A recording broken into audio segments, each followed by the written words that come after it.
Now, they may not look familiar or indeed particularly harmful. Glis Glis were introduced into the UK over a century ago. Now it's believed their numbers in the home counties are on the rise, and they've been causing thousands of pounds worth of damage to homes and properties. Let's join Sarah Harris, who's in Kings Langley tonight and can tell us more in a moment. There you are. Yes, the Glis Glis love it up here in this attic. We think 2 or 3 of them are living up here as we speak. Glis Glis, the name, well, it's Latin. The Romans used to breed and eat them.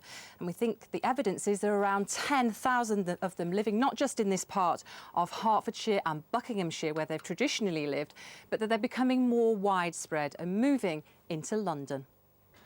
Pest controller Kevin has had a very busy few months.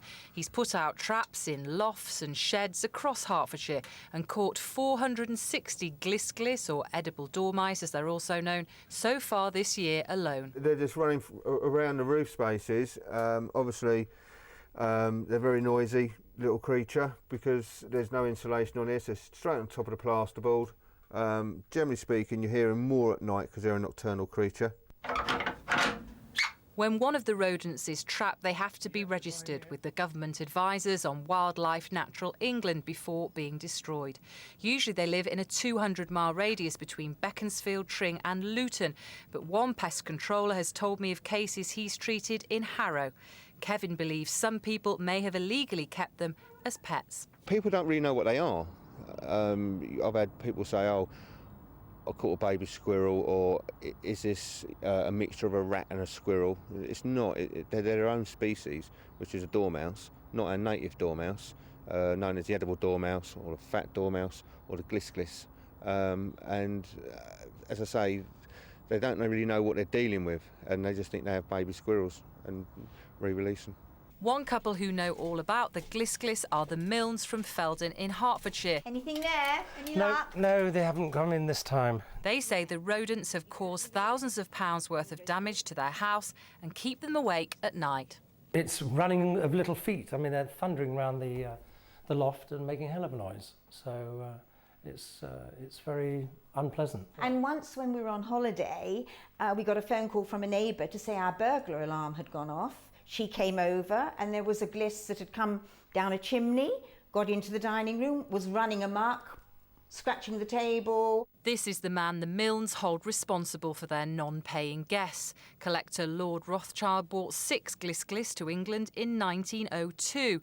No one knows exactly how they were released into the Hertfordshire countryside, but over 100 years later there are estimated to be around 10,000 of them.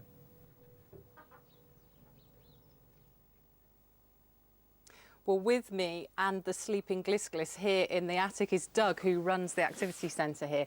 Just tell me, because they do look so sweet, just tell me about some of the havoc they've caused you just this summer alone over the last few months. The havoc they've caused is from eating through our cables, our telephone cables, eating away at gas pipes, into the shop, eating the food, they particularly like fruit gums, into vending machines, and generally just causing havoc wherever they can. And obviously because of the cables, that can cause a fire risk, can't it, if they do chew through those cables? It can do. We can put them in metal tubing, but the problem is the Glis Glis get into the metal tube and actually cause more damage. So you do have to get somebody licensed to deal with them. You can't just deal with them yourself, can you? That counts for everybody. Legally, you have to get somebody who's licensed to deal with them. Yes, we have somebody who does our pest control for us, and they come in and they control them. This is the first year we've actually had to control any. All right, thanks very much, Doug. And the good news for people who do think they have Glis Glis is they do go to sleep at this time of the year over the next few weeks, and they'll be asleep until the spring, so there is some respite. Back to you. OK, Sarah, thank you. Stay with us, still to come.